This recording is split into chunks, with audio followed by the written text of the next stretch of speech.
ព្រឹត្តិការណ៍ជាប្រវត្តិសាស្ត្រអាមេរិកនិងអ៊ីរ៉ង់ឈានដល់កិច្ចព្រមព្រៀងសន្តិភាពបញ្ចប់សង្គ្រាមនៅមជ្ឈមបូព៌ា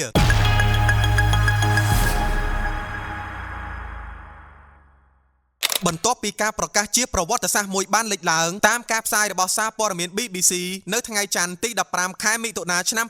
2026នេះសហរដ្ឋអាមេរិកនិងអ៊ីរ៉ង់បានឈានដល់កិច្ចព្រមព្រៀងសន្តិភាពដ៏ធំមួយដើម្បីបញ្ចប់សង្គ្រាមនៅមជ្ឈមបូព៌ាដែលបានអូសបន្លាយពេល74ខែមកហើយពិធីចុះហត្ថលេខាជាផ្លូវការគ្រោងនឹងធ្វើឡើងនៅថ្ងៃសុក្រទី19ខែមិថុនានេះនៅក្នុងប្រទេសស្វីសក្រោមការសម្របសម្រួលពីនាយករដ្ឋមន្ត្រីប៉ាគីស្ថានលោក Shahbaz Sharif រួមជាមួយប្រធានាធិបតីសហរដ្ឋអាមេរិកលោក Donald Trump និងមន្ត្រីជាន់ខ្ពស់របស់អ៊ីរ៉ង់ចំណុចគន្លឹះសំខាន់នៃកិច្ចព្រមព្រៀងរួមមានបញ្ឈប់ប្រតិបត្តិការយោធាទាំងអស់នៅលើសមរភូមិរួមទាំងក្នុងប្រទេសលីបង់ផងដែរច្រកសមុទ្រផ្លូវទឹកយុទ្ធសាស្ត្រហូមូសនឹងត្រូវបើកឡើងវិញដោយសេរីនៅថ្ងៃសុក្រនេះបន្ទាប់ពីការបោសសម្អាតមីនរួចរាល់ដកទណ្ឌកម្មសេដ្ឋកិច្ចអាមេរិកនឹងលើកលែងការបិទគប់កំពង់ផែអ៊ីរ៉ង់ភ្លាមហើយទីក្រុងតេហេរ៉ង់នឹងទទួលបានទ្រព្យសម្បត្តិរាប់ពាន់លានដុល្លារដែលត្រូវបានបង្កកត្រឡប់មកវិញលក្ខខណ្ឌនុយក្លេអ៊ែរអ៊ីរ៉ង់យល់ព្រមរក្សាស្ថានភាពនុយក្លេអ៊ែរឲ្យនៅដដែលមិនចម្រាញ់អ៊ុយរ៉ាញ៉ូមបន្ថែមក្នុងរយៈពេលចរចាបណ្ដោះអាសន្ន60ថ្ងៃដើម្បីបោះជំហានទៅរកសន្ធិសញ្ញា